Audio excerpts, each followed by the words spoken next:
Hello and welcome to the Drep and Stone podcast, a podcast where two friends raise a glass and have a conversation. I'm Nick. I'm Kyle. Kyle, you know what we haven't talked about in several weeks? No. The weather? The weather.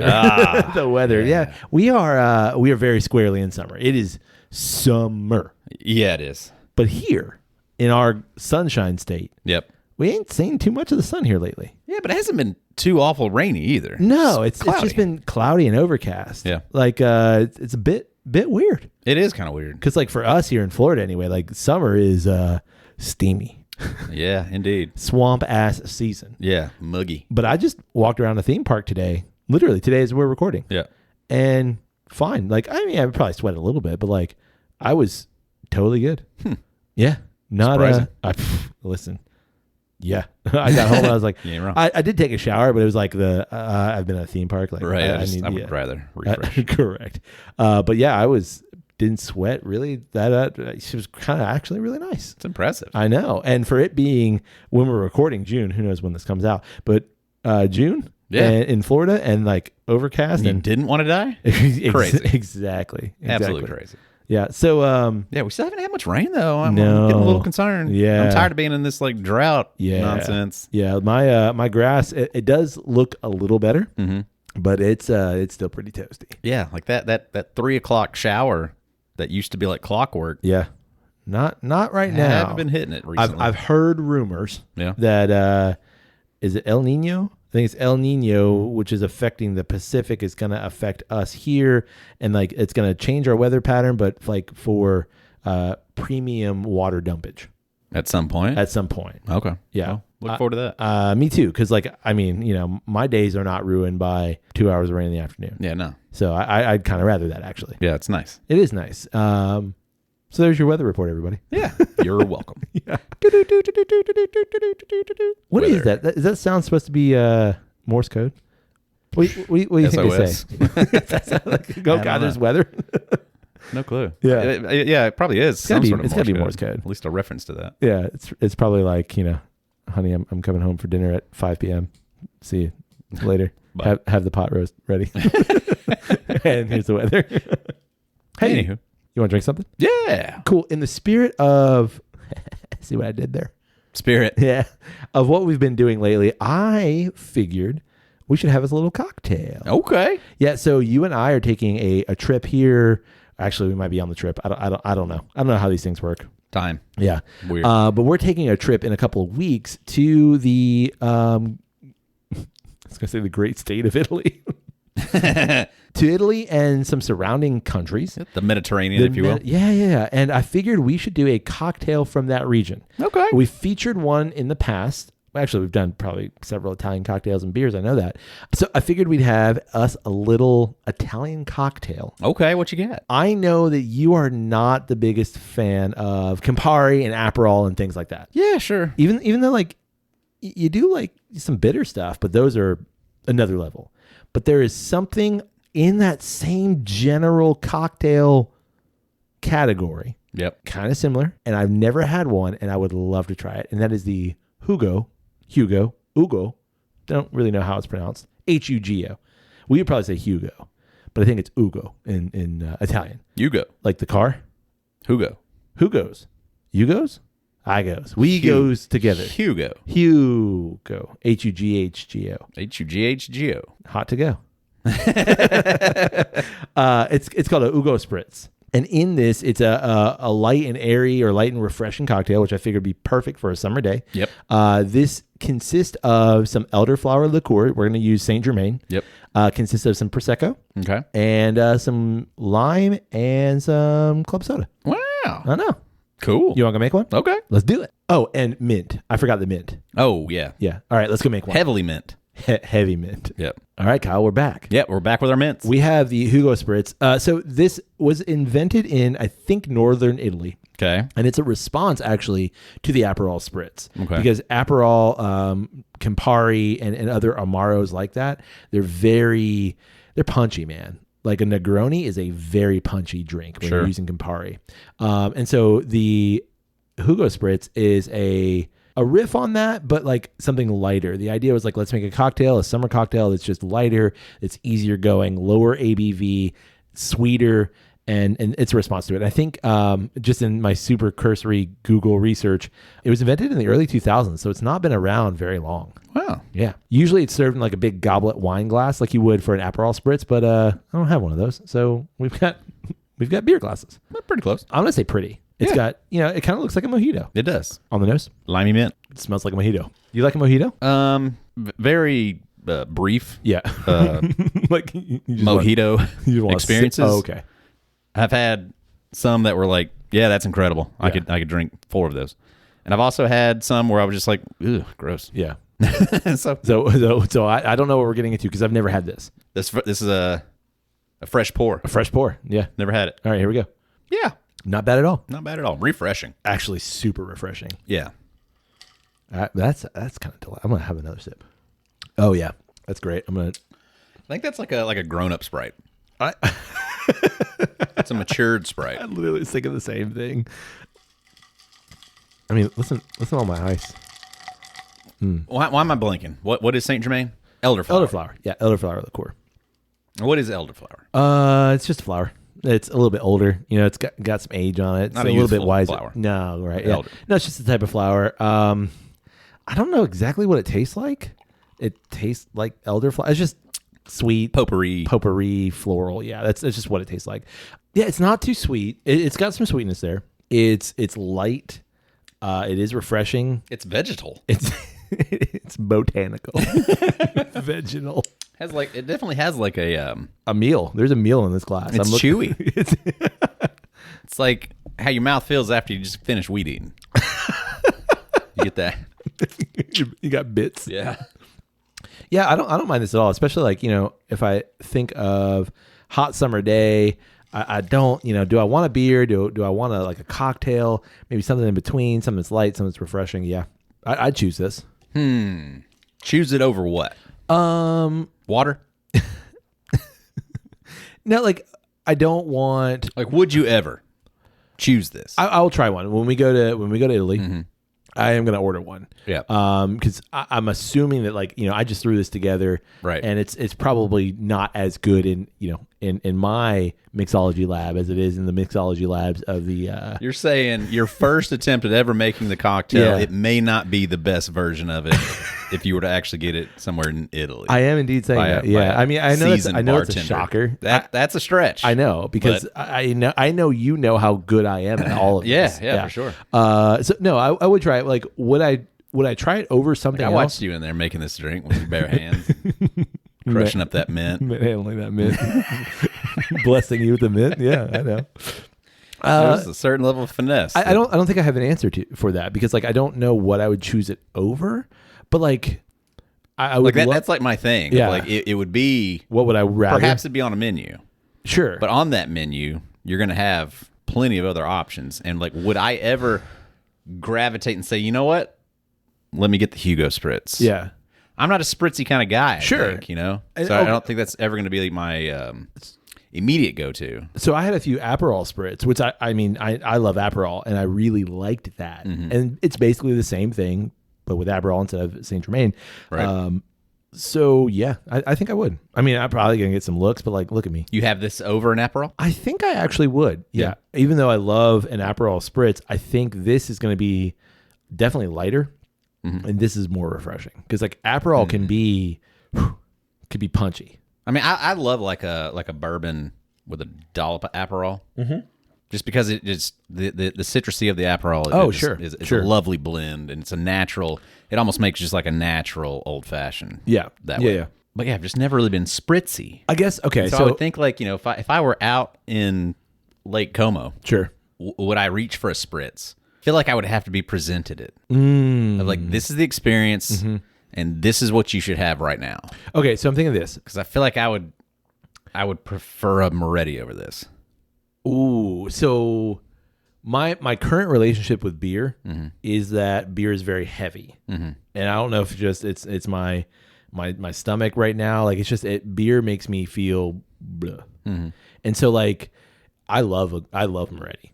But okay, so let's say I'm gonna have my Italian lunch. It's probably gonna be a little bit heavy anyway because it's an Italian lunch, And do I want beer on top of that? Because I'm going to go walk around this afternoon. Like, I don't want wine because wine, wine's a little bit more, a little heavier on the ABV. So like somewhere in between, I want it light. I want it refreshing. I might want to have a couple of things. So like, yeah, I think this over, I'm going to say this over a beer, just where I am right now. Sure. And even though I'm in Italy, obviously Italy is wine country.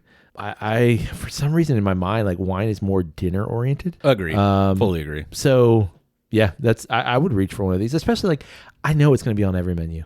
I know it's on every menu because I've been there. I've seen it on every menu. Sure. And so it's like, would you like, here's an Aperol Spritz or a Hugo Spritz? I'm probably going to go that. Yeah. Interesting. Yeah, I'm with you. I would try it for sure. Yeah. To see if their version of it, just how the presentation works. Yeah, it's not going to be better than this because like what's going to be better than my version? Yeah, I mean, so it'll be disappointing, right? And so then am I going to regret just not getting them Moretti? But here's the good news: you can still order them Moretti because it's Italy. And it's not true. What? That is true. No, I mean, I may not be in the right spot for it. Who knows? Nah, fucking goblet, bathtub size Moretti, just I can dunk my face in. Yeah, old dike. Excuse me, sir. I would like 4 buckets of Moretti.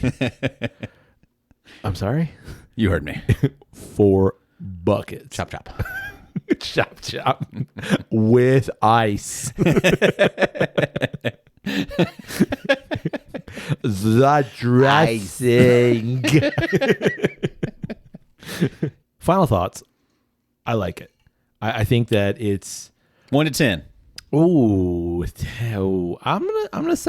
give it a solid 7. Solid 7. Solid 7. I think like, is it something that I would reach for as a go to drink? No, but as will you ever make it again yourself? No, I would not. No, I think if I was, but to be fair, like I don't really make that many cocktails myself anyway. Mm-hmm. But if I'm out somewhere and I'm like, I would like something. See one on the menu. Well, yeah, or like I don't want something with rum.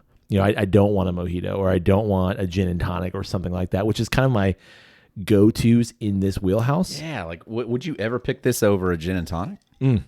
Yeah, I would. Only in the sense of I don't want something with as high of ABV.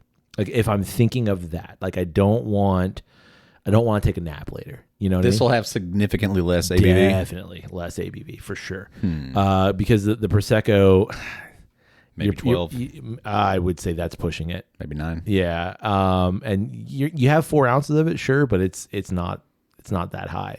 And the Saint Germain's not very high either. Versus something that is 2 ounces of gin, which after a gin and tonic, maybe gin and tonic and a half, like feeling pretty good. Right. So yeah, gotcha. I would say in those scenarios, as much as I love a gin and tonic. Yep.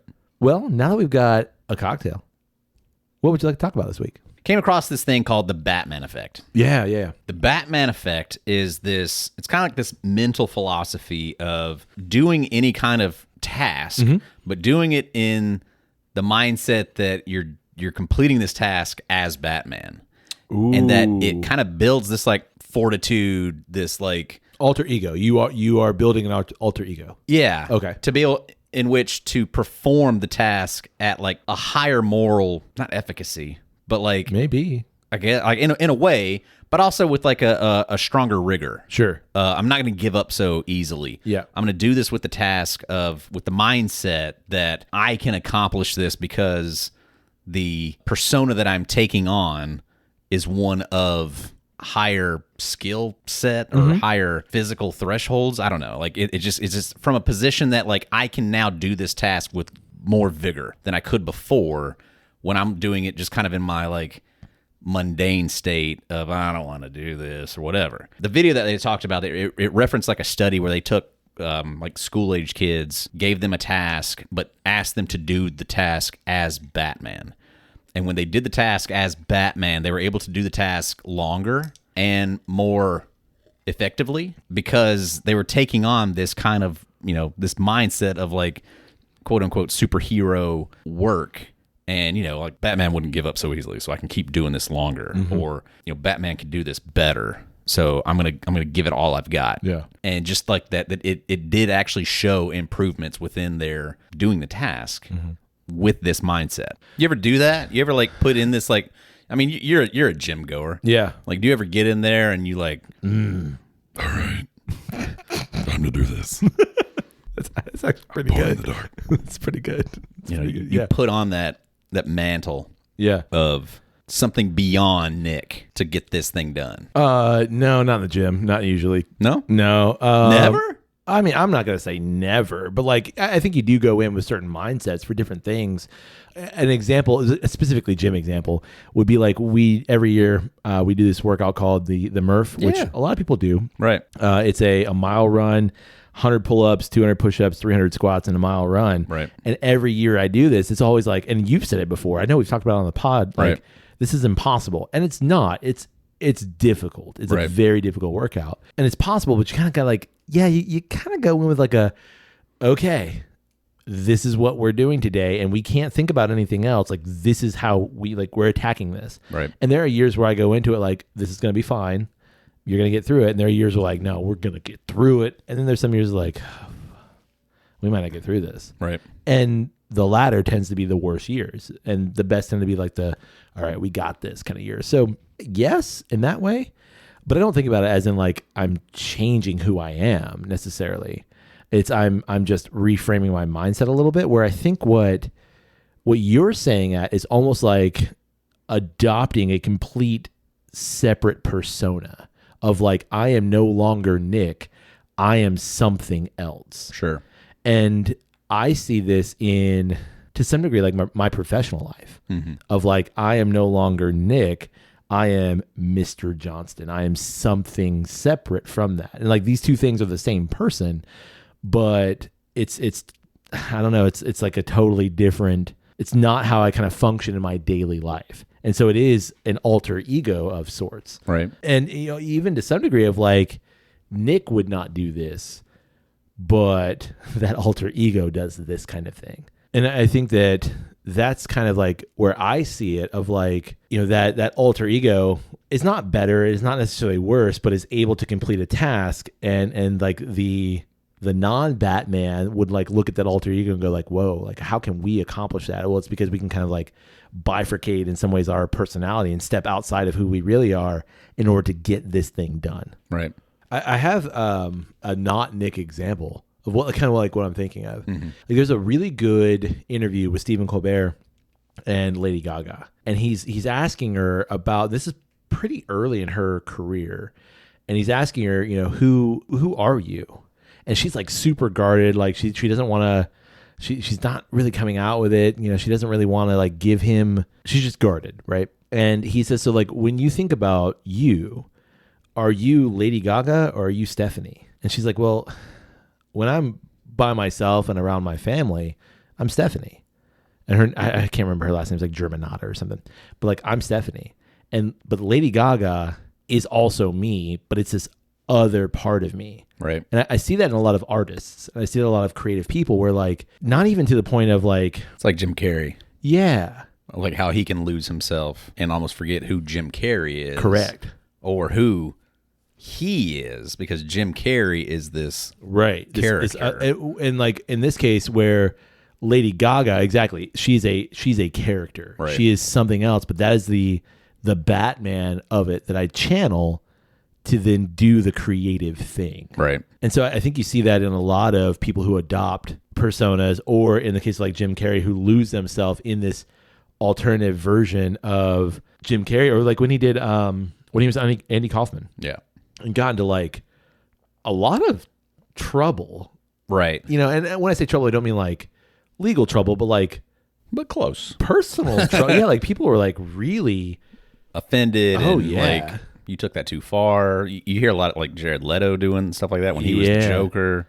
Yeah. Philip Seymour Hoffman like diving really far into characters. I know there's a lot of like other method actors that do that. And like I remember hearing like Jim Carrey specifically talk about how like, he couldn't find his way back to himself. Yeah.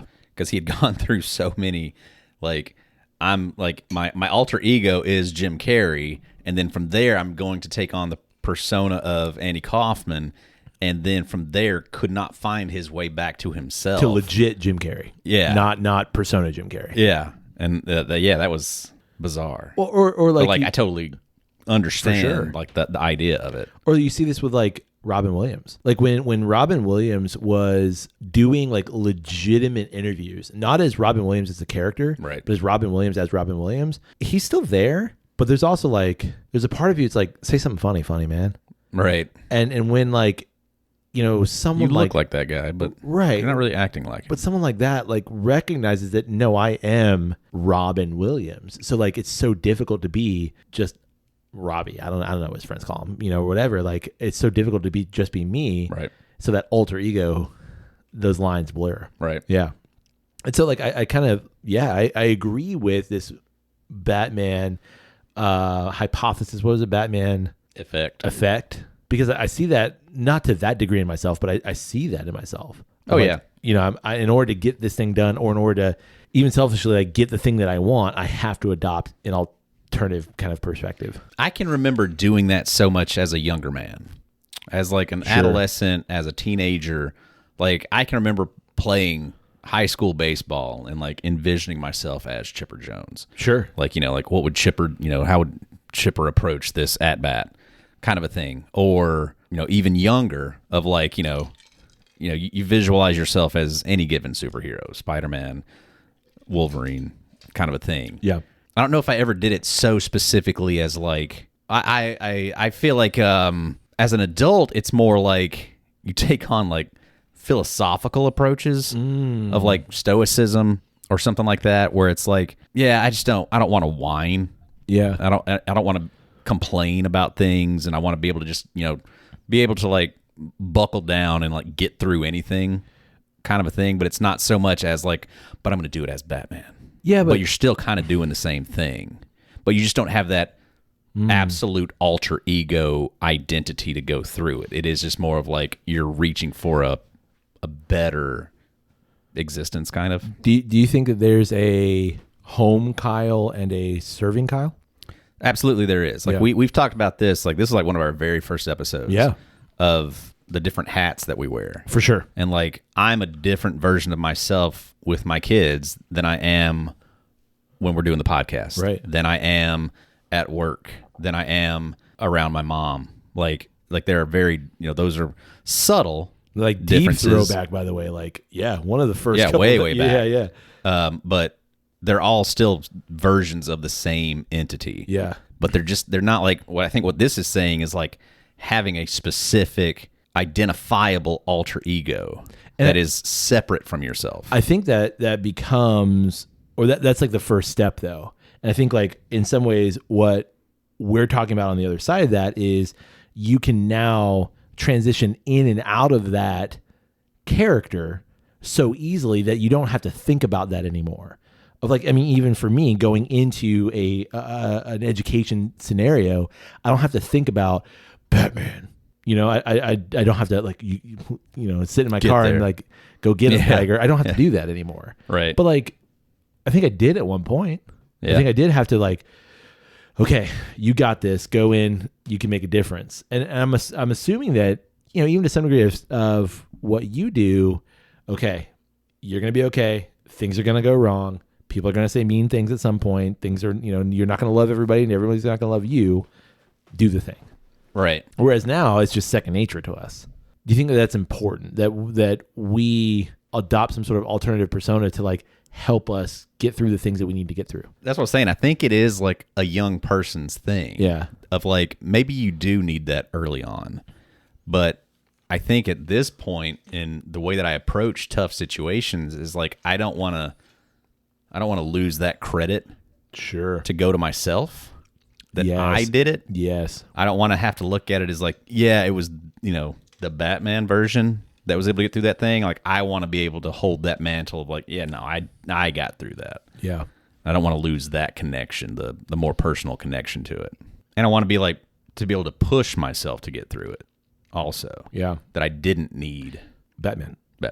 Yeah. I think that like in some ways that's the dissociative aspect of that, maybe the negative of, if I'm overly reliant on that secondary persona, then like that experience maybe feels cheap in some way, or that like I always feel like maybe I'm not good enough because it wasn't Stephanie, it was Lady Gaga that did that. Right. You know? And so like, yes, we are two sides of the same person, but like it was that alter ego that did that versus me. Yeah. I mean, I guess in that kind of instance of it, there is probably some sort of an aspect of like, yeah, but Stephanie can't do this. And exactly. Like you have to have Lady Gaga to be able to do this. Yeah. I kind of like, I see that in my own creative aspects. Like, not that I have created an alternative, person, but like when I'm writing, or no, it's primarily when I'm writing, like my other creative stuff or just things that I'm doing just for fun or like as a hobby, I don't really do that. But like in writing, it's almost like that, what would this writer, how would they write that? Or how would they view this? Not that I'm trying to emulate them, right? But it's like, I have to take myself out of me, and I almost like have to think about the how outside looking in, if that makes sense. And I obviously I haven't published, a bunch of works or anything like that. So maybe that's in some ways keeping me back, but it's like, yeah, I still have that in my mind of how would so-and-so, or how should I, because I'm trying to channel this thing. Right. Yeah. That's inspiration. Okay. And that's possibly even at the extreme end of that, it would be, what's the greatest form of flattery? Imitation. It's imitation. I don't think that's reaching into this level of like creating a separate identity. So like the separate identity would be like, I'm chain smoking American spirits and I'm staying up till 4 a.m. and right. And like just, writing on a typewriter, and like I have to do that in order to get that thing done. Right. Okay. That makes sense. Yeah. Like, I mean, by the way, I've never chain smoked American spirits. I just want everybody to know you don't have to write in Debbie. I'm going to be okay. Yeah. You're a Marlboro Red. Marlboro man. Unfiltered Marlboro man. I would never. You're a lucky strike. Way to go way back. Yeah, no, but it is interesting. I think it is interesting too. Like I think anytime that I was like younger and thinking of it in terms of like mundane tasks, was when it would like play into like, yeah, but man, Spider-Man wouldn't bitch about mowing the lawn. I can go do this. Sure. I can get through this. Sure. Who was it for you though? Was it like, what superhero was it, or was it a superhero? Probably Cyclops of the X-Men. Yeah. Cyclops is good. He was my favorite. No, it's Batman for me. Yeah. I think it was Batman. Fair enough. Yeah. You're prime for that animated series. I was. That for sure I was. Early 90s. Oh yeah, buddy. Sign me up. But I don't think I ever, now that I say that though, like I don't think I ever did like Batman would have bitch about this. First of all, because I was like 4 and I didn't know the word bitch. But like I never thought in that way. It was just like, no, you got it. You can do that. Like you could be like, you know what I mean? For sure. Oh. Did you ever have a Batman costume? Ooh. Did you ever don the cowl? Yeah, at some point I know I have donned a cowl. Yeah, I think there's that interesting thing of like putting on the costume. Sure. Be it Halloween or whatever. That's something changes your. Yes. Okay, so in that case, I've got the perfect scenario. So I used to work for a company called MadScience, and we did science presentations and shows for kids. And like I would put on a lab coat, and I would put on like a funny looking tie. Sometimes I'd wear like some sort of wig thing and like glass or goggles.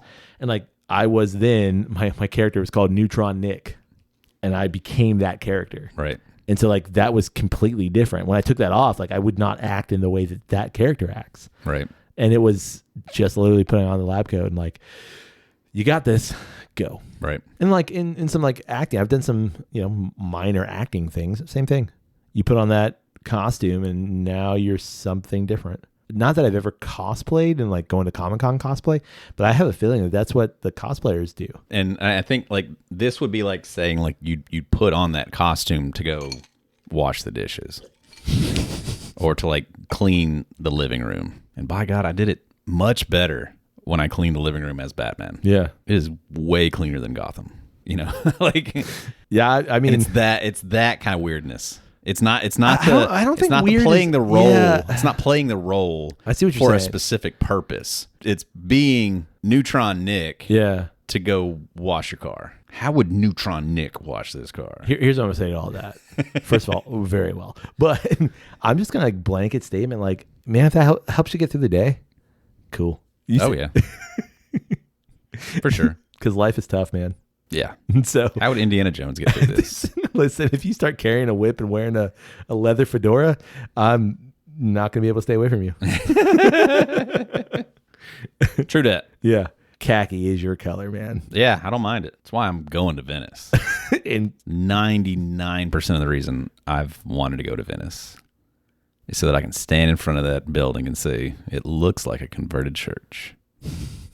You got to do that for social media. Venice. I love the idea of like having to psych yourself up, maybe even having to like adopt something completely different to get through, to get into, to be able to accomplish something. Because I also think in some ways like that demonstrates the resiliency of us. Mm-hmm. And like eventually you will be able to clean your living room not dressed as Batman. It to throw back to like my favorite thing ever, Ted Lasso. Sure. It reminds me of the Rebecca make myself a big monster. Yeah. And then the persona that Nate takes on in like season 3, like I think it's that same kind of thing. And I think honestly in those two examples, like here's a successful, healthy way that it has aided Rebecca. Yeah. And here's a really unfortunate way that it kind of hurt Nate. Yeah. No. And kind of like shielded him from things that he actually should have been letting in. Yeah. But interesting either way. I agree. Interesting thought experiment. I agree. Great conversation, Nick. Thanks, Kyle. Final thoughts on your Hugo Spritz. It is now done. Yeah. I've eaten most of the mint. That's the Hugo shits. Just the shitty bits left over. Sure. I honestly enjoyed it. I think what I wish I would have done, complete disclosure. Yeah. I wish I would have muddled the lime and mint together, like actually muddled it, like because I did a little crushy crush. Right. I think that would have made it better. And I feel like it needs just a hint of a whiff of a splash more lime. Whiskey. Oh, lime. No, I don't think it needs any more alcohol. I think it just needs just a bit more lime. Sure. What about you? Final thoughts? It is refreshing. Yeah. It is good. You'd never order this. I don't think I'd ever order it. I understand. How many euros would you pay for it? Ooh, I don't know what the going rate of any drink in Italy is, but how many dollars would you pay for it? 7? I don't think you're going to get many of them at that price. Not where we live and not where we're going. You're not wrong. I'm going to get half of a Hugo Spritz. Yeah. Hugo Spritz. Excuse me, sir. This is a thimble. You're going to taste it like we did that coffee that day. I got it. Yeah, because there's not a whole lot in it. Yeah, this would be one of those things like I'd be afraid I'd order it and it's a $20 cocktail. Sure. And it's going to be a huge ice cube in there. No. And so there's actually only like 2 sips of liquid around the ice cube. I do know like when this is served, it's usually in like a big goblet wine glass, like bowl. Oh, sure. Kind of thing. Yeah. So it's you got several sips in there. Correct. At least 3. Right. Yeah. Well, that's more than 2. That's true. That's all you need. Yeah. Well, we'd love to know, what do you think about the Batman effect? Who is your superhero alter ego that you look to give you the inspiration to get through the mundane? Mine right now is actually Lady Gaga. Mine's One Punch Man.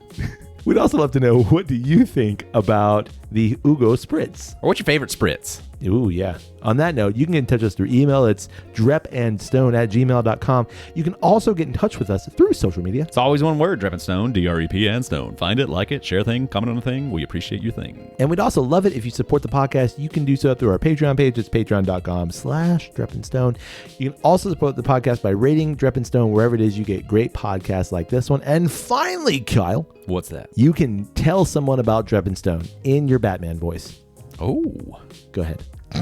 Hey, buddy. Yes, sir? Do you like podcasts? How long have you been smoking? Never. Oh, you should get that looked at. I'm Batman.